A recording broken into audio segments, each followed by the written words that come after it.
still joining us, but welcome to MCAWW Quick Connections Week 5. We are very honored to have today with us our Local 32 Business Manager, Jeff Owen, who leads a local of 3,870 members, so quite large. And we also have with us the President and CEO of UMC, Jerry Bush, who is also the chair for our MCWW Center for Labor Relations. And of course, we have our Executive Director, Ed Cummers, and our moderator, Leah Gutman with First Forward Consulting. So please make sure that you mute your device, otherwise I will go and do it for you. If you would like to post a question, please do so in the chat box, and we will try to get to all the questions we can. So Leah, go ahead. All right, thanks, Robin, and welcome everybody. Super glad you guys can join us for this week's episode of Quick Connections. And thank you first off to Jeff. I know you have been having, I can't even imagine the craziness you're experiencing in your days right now. So thank you so much for taking the time. So let's jump right in. So just off the bat, how are you doing? And what does a typical day look like for you?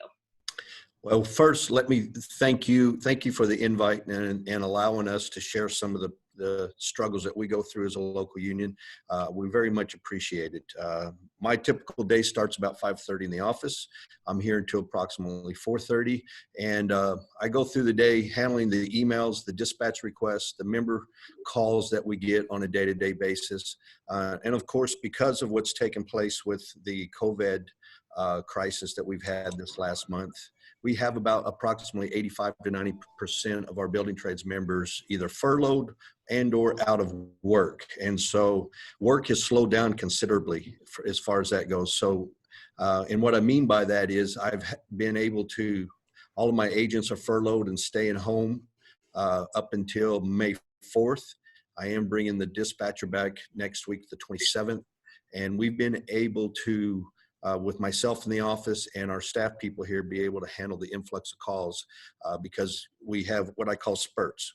It'll be busy for 10, 15 minutes, and then you won't get a phone call for an hour. And of course, with technology today, you're able to answer the emails and text messages and we're more efficient with our time that way. All right, yeah, you mentioned that you furloughed some of your agents and you're kind of, bringing staff on, 1 or 2 days a week, or, what kind of challenges are coming to you because of that? Well, we've had quite a bit of challenges. First, I think there was a membership shock from the fact that what do we do now and how do we deal with this crisis? So with the agents and myself, we dealt with it for the first couple of weeks, transitioned the membership to the out of work list. And then once that happened, and then we of course talked as a staff what our next steps were due to the fact that most of our job sites were shut down. We communicated very well. We got out in front of this as soon as we could with our membership. We sent out letters back-to-back weeks informing them of what we are working with, and the membership has gotten behind us and supported us. The biggest challenge we have right now is the unknown as far as when we're all going back to work. Because most of the phone calls I get now is, Jeff, I'm ready to go back to work. When's this going to start back up? And that seems to be one of the biggest challenges we have. Yeah, I know. I was just going to ask you about what kind of questions you're getting from your members. Are you getting, the members that are working, what kind of concerns are you hearing from them, and what kind of questions are you getting from them? For the members that are working, the big question is mask pay. When are you guys going to pay us mask pay? And so, Ed and I have done a great job communicating about this. Of course, it's not addressed in the collective bargaining agreement because no one could have ever prepared or planned for this day or what we're all going through. And when the mask paid language that we do have in our collective bargaining agreement was never written for this type of a scenario.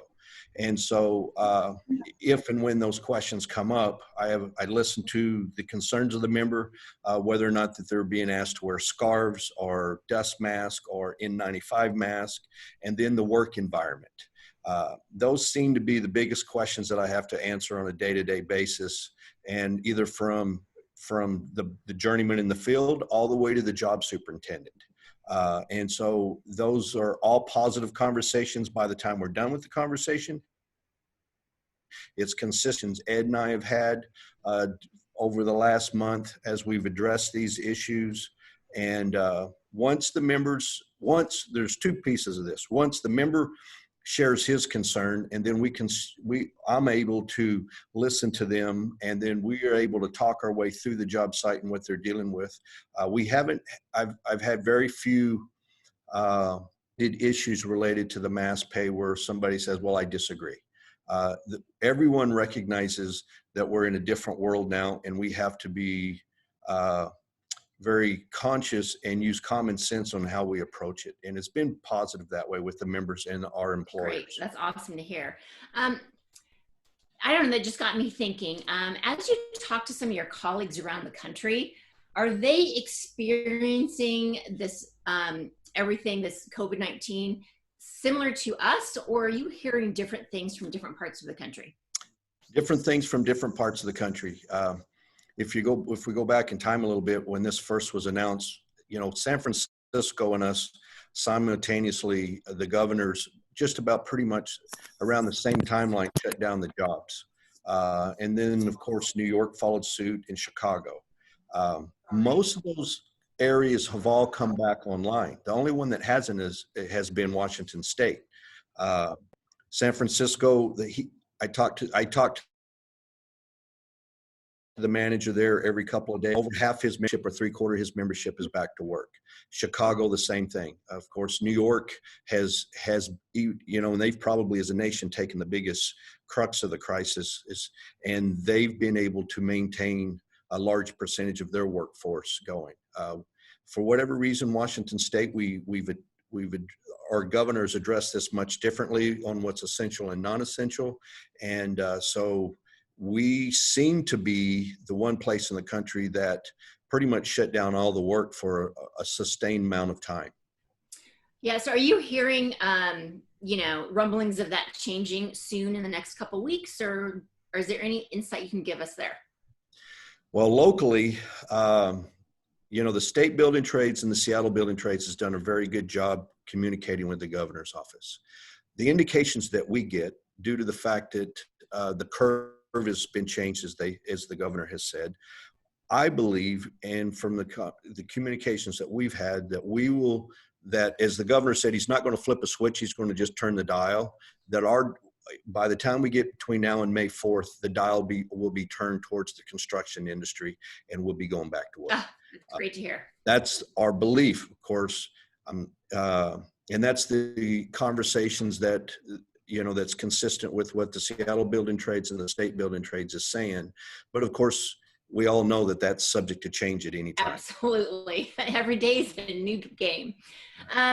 So we understand that you guys have taken some action. The Health Trust has taken some action to help some of your out of work members. Can you tell us a little bit about that? Yes, the trustees, and of course, Jerry and Ed is part of the management trustees on that plan. We had a conversation as a group of labor and management trustees on waiving our COBRA payments for the members that are affected by the COVID-19 crisis through the months of May, June, and July. We had some good conversations about that, looked at the associated costs.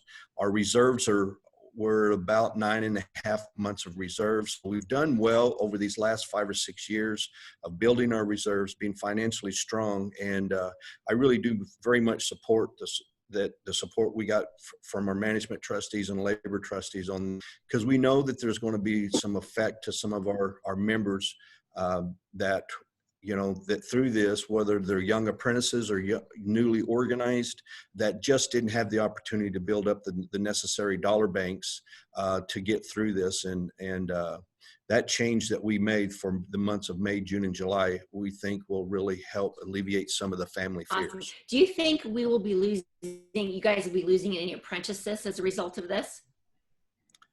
I don't personally know. One, this is a great career.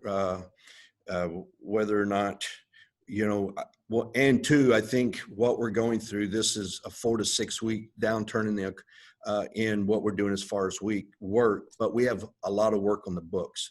I don't believe that we're going to lose any apprentices. I think the apprentices, that the conversations that we've had and the work that the training coordinator and his staff is doing, working with our apprentices, communicate. We do with as far as, look, if they're financially strapped and they're in a bad position we have a pay it forward fund, and we help our young apprentices get through those difficult times. So I don't see us losing any apprentices at all. Okay, that's great to hear. Ed, Jerry, do you have anything to add to this health trust conversation? I think, Jeff's right. We've done we went through after 2008, we had a lot of really tough conversations about cutting costs. And since then, with the economy coming back and contributions and as well as market performance, we've been able to build our reserves just for what we're going through now. And the COBRA payments were subsidized already by the trust. And so I think it was only appropriate that the trust take that next step and fill the gap, at least for these few months. Great. So Jeff, you often refer to kind of this common sense approach. What does that mean? Well, in going through what we're all going through, there's not a book that any of us can refer to and say, okay, this is how we should act in this situation. We can't refer to our collective bargaining agreement. We don't have a policy manual on things like this. And so when I'm having conversations with either my staff or members or employers, I says, okay, well, what's the right thing to do? And a lot of the times we're applying a good common sense analogy to that. Recognizing my common sense analogy could be a little different than your common sense analogy. But having a listening ear, listening what the other person has to say, and understanding the world or the environment that they're in, and then talking through the situation. And 9 times out of 10, we're able to come out of that conversation with a common sense analogy that this is the right thing to do for where we're at right now. We'll address the difficult questions that come up later. And members and employers, superintendents, when I've had those conversations, it's been very positive in that nature. And a lot of these conversations have come over asked to be in a job on how do we separate ourselves on a job site to keep everybody safe, because we all want to go home and safely. And the last thing any of us wants to do is infect a member of our family. And so, that's where that analogy has come from. It's worked very well for us this last 4 to 6 weeks. And it's just one of those things that we probably don't take it. We take it for granted sometimes, but it's very, very important as we go through this. Awesome. So looking forward, as we look back to getting back to work, and what insights do you have for us as far as restarting all of these projects and getting all of the members back to work? Well, I think there may be a thought process out there that come May 4th, we're going to flip the switch and everyone's going to go back to work overnight.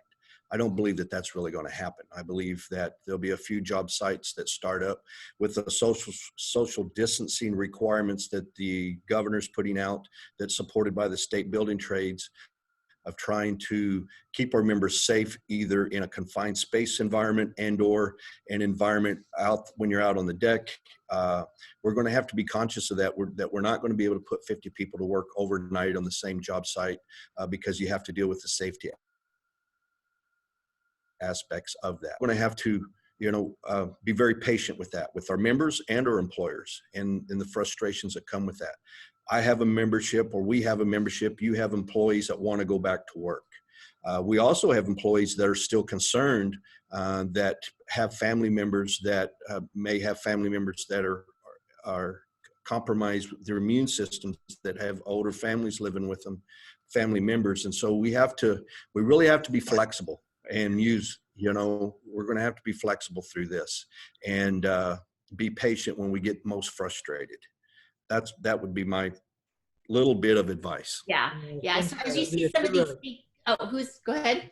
Jeff has done a good job of explaining a little bit, touching on the tough subjects that we have with mask pay and all that, and the common sense approach. And one of the reasons that we haven't issued a whole bunch of the guidance is that it's, Jeff and I have found it's a case-by-case basis thing, and the common sense really does rule, is it because we don't really have a template for what's going on here. For example, an N95 mask doesn't necessarily in of itself trigger mask pay. It depends on the facts and circumstances, and Jeff and I are really good about exchanging that back and forth and looking at it, taking everything on a case-by-case basis. And I think Jeff's right, we've resolved, to my knowledge, we've resolved 100% of the matters that have come before us with a solution that people don't object to.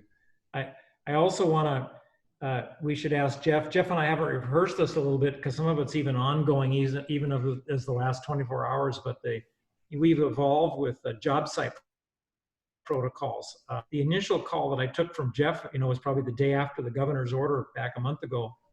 And Jeff relayed to me that there was a general contractor who was had an individual standing at the gate with a flashlight, having individuals sign these waiver forms before they entered the job site.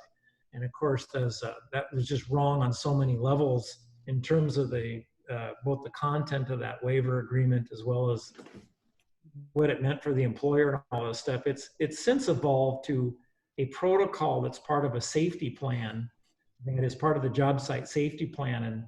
And Jeff and I I want to ask Jeff to see if he concurs or where he's different in that. But we've been first and foremost is to make sure that the employer, our contractor, is aware of those protocols and that they've acknowledged them and they're approved for their employees to use. And so it really is the relationship that our contractor has with its client and what they're doing. And if those are okay, then making sure that all of the labor supervisors and employees and job stewards know what is expected of them. And if they're reasonable, and then that gives our contractor an opportunity to provide whatever notice they might need for contract protection of their costs or productivity in the contracts. And then further, to Jeff, just to echo Jeff's point, is that if an individual doesn't want to be on the job under those protocol requirements, then allow that. If the employer doesn't have another job for that person, let them go or lay them off or do something so they can access benefits. But we're certainly not going to terminate anybody. But in many cases, it is the requirements to get back on the job. And if it's thought part of a well-vetted safety plan and the contractor's bought into it, then I guess then that ought to be considered. And I guess Jeff, whatever else you want to add to that, or what do you think of that protocol? The only thing I would add, over the last, I'd say 24, 48 hours, we're getting a lot of more requests out from the general contractors. They're actually sending us information to review. And so what I have found accidentally is that the generals have actually done a pretty good job of communicating with the state building trades over the safety protocols. And when I get this information, I'm sending it to the attorney for review, and then I'm finding out that they're working together. And then that helps me communicate with you to what's going on and let my stewards know that, look, this is a statewide effort between the state building trades, Seattle building trades, and our employers. And so they can make a good, conscientious decision there. And so that has just developed here in the last 24, 48 hours. Okay. So yeah, I was going to. Jerry has a few comments about that too. Is it just that we just want to make sure that it really goes with the employer, because it's really the employer's got to really have the relationship with the client to know, is there a productivity or a contract issue here, and make sure everybody's on the same. Yeah, Jerry? Yeah, and there's multiple different forms that we've seen, and some of them are fairly innocuous. The standard kind of CDC screening form. Have you traveled out of the country? Do you have a fever? Are you feeling sick? Have you been around somebody that's sick? Those were fine. I think our people need to sign those and answer those appropriately. But yeah, as far as there was the one that I think Jeff might have sent it to me. The one that says, "Have you been something like, you're not allowed on the job site. Have you been exposed or not? Yes or no?" It's like, yeah. What does that mean? If we knew that, there might not be a problem right now. Yeah. Yeah. just to follow up and kind of close that kind of line of questioning down, is there a concern as the governor and the state opens things back up on the construction side that there will be protocols issued at that level to flow down that will kind of, you know, put a wrench kind of in what's working right now? Well, is there a concern? I would think there would be a concern because, of course, the generals, my biggest concern is that the generals are always trying to put the responsibility on our employers and our members directly versus owning the jobs the way they're supposed to. That's our biggest concern. And then what does that do to the overall job site and whether or not that job site, are we getting our work done on time? And that affects us as well. And so I don't know that if that's a good question for me to answer, but that's some of the concerns I have around that. Yeah, Jeff, our concerns are all alike in that, the roundtable group that's working in the governor's office is trying to develop or negotiate protocols that allow construction to proceed. And the last draft I saw of those, they were okay. In some cases, they're a bit onerous, but honestly, if that's what it takes to get the governor to get us back to work, so be it. We were talking before this quick connection started with Jerry Bush, and that it's taken a few tries, but his firm and other firms have figured out how to accommodate those protocols. It's a little clunky at first, but we're figuring it out. We'll do that. So we think I've read through the protocols from the roundtable in draft form. Most of those are being practiced by firms that have a safety plan in place right now anyway. Okay, great. I don't, from my perspective, Leah, I suppose there's some, overly onerous things that they could require, but I'm telling you that the worst thing that could happen is that we have outbreaks on construction jobs, because then they're all getting shut down and likely wouldn't open for a long time. So we need to do two things the same thing, but for two reasons. Number one, we need to keep our people safe and healthy, and we need to keep construction going, and those two go hand in hand. So I don't know. I'm certain from any bureaucrat they could come up with something that was, too onerous or ridiculous. But with the roundtable, I think we just need to take what they give us and follow it. All right, great. We do have one question that got submitted. So Jeff, aren't you glad to be working with such a wonderful association and staff? Absolutely. And yes, by the way, that was submitted by Ed Cummers. Right. It has been fortunate. We do want to thank Jeff. Jeff has been particularly Jeff and I have always had a pretty good line of communications, but over the past few weeks, it's been on into the evening inning. And I think one of the things is many of our problems can be resolved in a day or two, but we've addressed problems for the first time in my career that had to be addressed within an hour or so. And it's been fortunate to have someone who communicates as well as Jeff and all that, Jeff. And I guess if you've seen that too, it's like the number of problems that come up that require real-time answer are unique. Is that kind of in your experience too? It has been. And one of the things that I've been able to do working with you and our superintendents and stewards is we're making sure we're sharing the same information. Yeah. So, whether it's verbal and or through the email chains. And so it makes the jobs of the superintendents, the stewards, the general foreman, the foreman on site much better.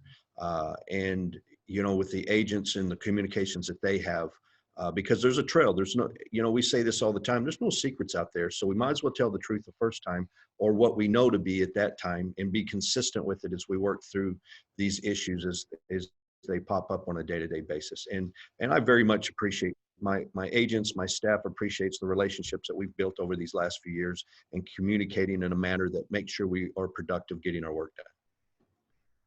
So. Here's a question.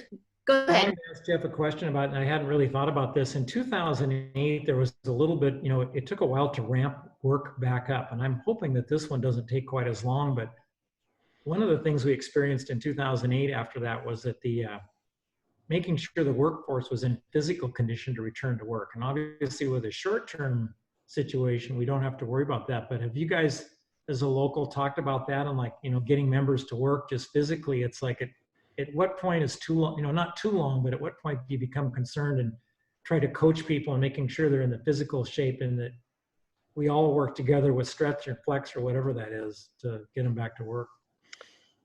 You know, I think there's a collective opinion out there because we've run so hard and so fast over these last 5 to 7 years. Well, since 2015, 16, there's a large percentage of the membership that was probably ready for a break, and to get their body, you know, to rest. And then, I mean, a very large percentage of that membership. And we've heard that quite a bit. So, you know, now we've gone through the last 4 weeks, I think that membership, that body of members is ready to go back to work. But for the most part, our industry has done so well since 2015. I think they were ready for a break at the time. Here's a question that came in. It says, will the new safety protocols be made available to associate members who frequently have service techs on job sites starting up equipment? Yeah, I'm aware of the protocols. Yes, the protocols will actually be part of the, as we understand it, the roundtable that's working with the governor. Those will be issued. I don't know if they're part of an order or how but they'll be public. I've seen them in draft form, as Scott Middleton from our office is working on it along with building trades, you know, and Jeff's representatives. But yes, those will be publicly produced for anyone to use. Okay, great. So Jeff, is there anything that you think it's important that the MCA Western Washington members know that we haven't talked about yet? Just be patient with us as we get this thing started back up. Dialogue, trying to work through these things. Our members are ready to go back to work. But of course, with this group here, we all understand the importance of safety, making sure we have proper PPE and a good safety plan on site. We just, if there was any real concern, is we want to make sure that we have the right leadership and team in place at those job sites. Feel like they're being put in a bad spot as far as signing things off for the general contractors. That's probably the #1 issue that I hear on a day-to-day basis. Other than that, we're looking forward to the day whenever the governor relaxes the restrictions to allow all of us to go back to earning a good living. Jerry, any last thoughts or any final questions that you have?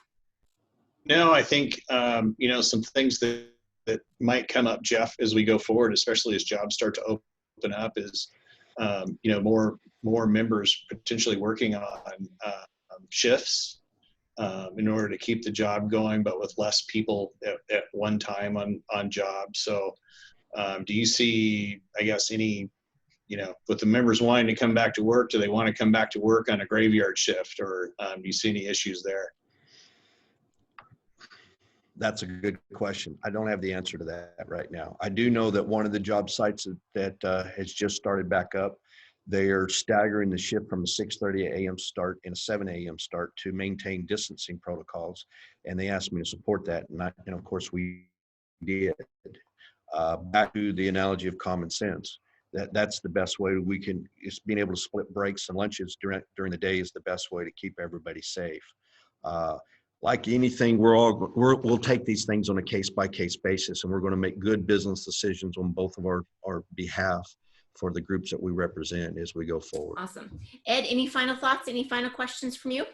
No, thank you, everyone, and thanks to Jeff and Jerry for participating during the day. I really appreciate it. Yeah. So I just want to say again, thank you so much, Jeff, for taking some time today. I know our members are really excited to kind of hear your perspective on everything that's kind of going on in the industry right now. And I think it just shows, right, that true partnership mentality that we have, and that I think we're so lucky to have that, other places in the country don't have that. So I want to just thank you for that.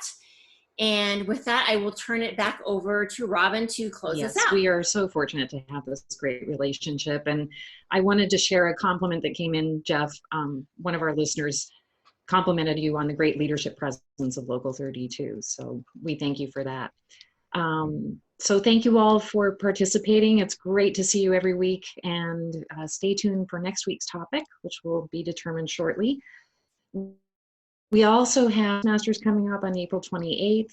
That will be from 2 to 3 p.m. Everybody and anybody's welcome to join. It's going to be a lot of fun. It'll be a little experimental, but it's a great way to get used to having a presence on camera presenting. So we're all going to learn a lot. And then our lunch that was scheduled for June 3rd, Wednesday, June 3rd, has been moved to a virtual format from 2 to 3 on that same day. And it's going to be by Tyler Enslin, and it's going to be about achievement now and during a time of crisis. So really working on your mindset and sort of changing habits and things like that. So that'll be from 2 to 3. That's in our e-news. And I just wish you all good health and stay safe, and look forward to seeing you again. Thanks, Take care, everyone. everybody.